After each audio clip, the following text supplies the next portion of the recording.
Hello friends, நம்ம favourite சீரியலில் அடுத்து என்ன சுவாரஸ்யமாக நடக்குதோ அப்படின்னு சொல்லிட்டு பார்த்தீங்கன்னா, இந்த சுடர் இருந்துக்கிட்டு இப்போ இருக்கிற பணம் பத்தாதோ அப்படின்னு சொல்லிட்டு நம்ம எப்படியும் இந்த இதிலேருந்து நம்ம தப்பிக்கிறோமோ மாட்டுறோமோ ஏதோ ஒன்று. ஆனால் மொத்த பணத்தையும் சுருட்டிக்கிட்டு எப்படியாச்சும் ஓடிடணும். இல்லைன்னு வச்சுக்கோங்க, நம்ம இது ரோகதி தான். ஏன்னா இப்போ இருக்கிற சூழ்நிலையில் ரகுவையும் நம்ப முடியாது, அந்த மல்லியும் நம்ப முடியாது. முக்கியமாக அந்த ராஜேஸ்வரி இருக்க பாரு, அவளை சுத்தமாக நம்பவே முடியாது. அதனால் அவள் ஏதாச்சும் பண்ணிட்டு போகிறா, அதை பற்றி நமக்கு கவலையே வேண்டாம். ஆனால் நம்ம இருக்கிற இதில் நம்ம கரெக்டாக இருக்கணும். அப்போ தான் நம்ம நினைக்கிற எல்லாமே கரெக்டாக இருக்கும். இல்லைன்னா நம்ம நினச்சதும் போயிடும், எல்லாமே போயிடும் அப்படின்னு சொல்லிட்டு சரி அடுத்து என்ன பண்ணலாம் அப்படின்னு யோசிக்கிறப்ப தான் அவளுக்கு பெருசாக ஒரு இது வருது.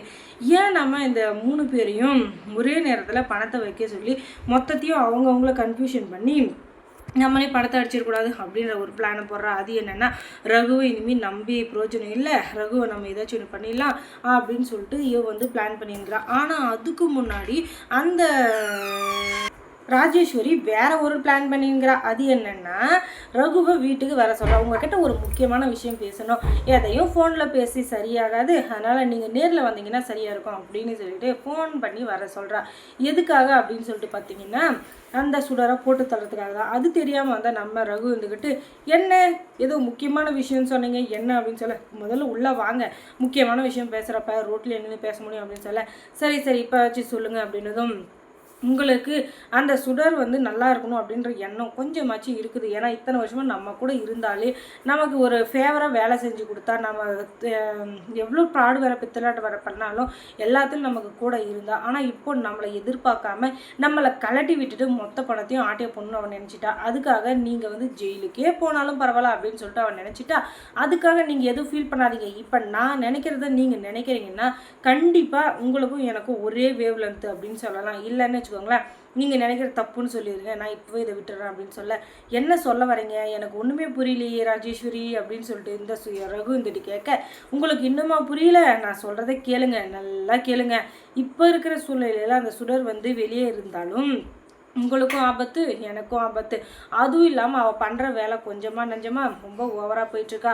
என்னையே பிளாக்மெயில் பண்ணிகிட்ருக்கா ஏதோ ஒரு வீடியோ வச்சுக்கிட்டு. அதனால நான் சொல்லுவேன்ல, உங்களுக்கும் அவள் ரொம்பவே கிரிட்டிக்கலான சுச்சுவேஷனை கொடுத்துருக்கா இல்லையா, அதனால தான் நான் இந்த முடிவுக்கு வந்திருக்கேன். அவளை எப்படியாச்சும் போட்டு தள்ளிடணும், அதுக்காக உங்கள் ஹெல்ப் எனக்கு தேவை அப்படின்னு சொல்ல, நானும் அதே தாங்க நினச்சேன். இத்தனை வருஷமாக என் கூட ஒர்க் பண்ணவ இப்போ என்னை விட்டுட்டு மொத்த பணத்தையும் சுட்டின்னு ஓடிடலான்னு பார்த்துட்டா. அதுவும் எப்படி என்னை கழட்டி விட்டுட்டு இந்த சூழ்நிலை அவளை விட்டேன்னா என்னை மாட்டி விட மாட்டான்னு சொல்லிட்டு என்ன நிச்சயம். அதுவும் இல்லாமல் அவளை நம்பக்கூடாதுங்க, அவள் சரியான கிரிமினலு. எங்களுக்கு கிரிமினல் புத்தியிலே அவளுக்கு அதிகமாக புத்தி. அதனால தான் இவ்வளோ நாளாக அவளால் நாங்கள் நல்லா கொள்ளடிச்சு இது பண்ணிகிட்டு இருந்தோம். ஆனால் இப்போ அவள் என்னைக்கு எங்களை விட்டுட்டு தனியாக தொழில் பண்ண போகிறோம், தனியாக நம்ம எல்லாத்தையும் செட்டில் பண்ணிக்கலாம் அப்படின்னு சொல்லிட்டு நினச்சாலோ, இதுக்கப்புறம் அவளை விட்டு வைக்கிறது நியாயம் இல்லை. அதனால தான் அவளை நானே போட்டு தள்ளணும்னு நினச்சேன். ஆனால் அதுக்கு ஹெல்ப் வேணுமே அப்படின்னு சொல்லிட்டு நினச்சேன். எப்படியோ நீங்களே சொல்லிட்டீங்க, சரிதாங்க அப்படின்னு சொல்லிட்டு இந்த ரகுவும் சரி அப்படின்னு சொல்லிட்டு பிளான் போடுறாங்க. அந்த பிளானுக்காக ராஜேஸ்வரி பண்ண பிளான் என்ன அப்படின்னு சொல்லிட்டு பார்த்தீங்கன்னா, இதுதான் அந்த மல்லி ரொம்ப நாளாக வீட்டில் யூஸ் பண்ணிகிட்ருக்க கத்தி. இந்த கத்தியில் கைரேகை எல்லாமே நல்லா பதிவாயிருக்கு. இதை நான் கவரில் சுற்றி கொண்டு வந்திருக்கேன். இதை கொண்டு போய் அந்த சுடரை போட்டு தள்ளிடுங்க. அதுக்கப்புறம் அந்த பழி எல்லாமே மல்லி மேலே தான் வரும், உங்கள் மேலேயும் வராது, பிளான் பண்ண என் மேலேயும் வராது. நம்ம 2 பேரும் சேஃப். அதுக்கப்புறம் மொத்த சொத்தையும் நீங்கள் தான் அனுபவிக்க போகிறீங்க. அதுக்கப்புறமா இந்த சொத்தையும் நான் அனுபவிக்க போகிறேன். இந்த சுடருக்கு என்னென்ன கிடைக்குதோ அதெல்லாம் உங்களுக்கு, எனக்கு என்னென்ன கிடைக்குதோ அதெல்லாம் எனக்கு அப்படின்னு சொல்ல இந்த டீலிங் ரொம்ப நல்லா இருக்கே. ஆனால் எனக்கு அந்த சுடர் இப்போ சாகணும், அப்போ தான் என்னால் நிம்மதியாக இருக்க முடியும். இல்லைன்னா மொத்த பழி என் மேலே தூக்கி போட்டு அவள் சந்தோஷமாக போயிடுவா. அதுக்கப்புறம் நான் என்ன புளியாங்க அன்னைக்கு இருக்குவா அப்படின்னு சொல்லிட்டு இப்போ சுடர் மேலே பயங்கர கோவத்தில் இருக்க நம்ம ரகு இருந்துக்கிட்டு அவளை தேடி போகிறான். ஆனால் அங்கே ஏற்கனவே விஜய் கண்டுபிடிச்சிட்டாரு. எப்படி அப்படின்னு சொல்லிட்டு பார்த்தீங்கன்னா, அவள் எங்கே இருக்கா ஏது இருக்கான்னு சொல்லிட்டு தெரிஞ்சுக்கிட்ட நம்ம விஜய் இருந்துக்கிட்டு அவளை கையும் குளமாக பிடிச்சி சுடரை வெண்பாவை காப்பாற்றி அதுக்கப்புறம் அவளை போலீஸில் ஒப்படைச்சிடுறாங்க. அதுக்கப்புறம் கோர்ட்டுக்கும் போயிடுறாங்க.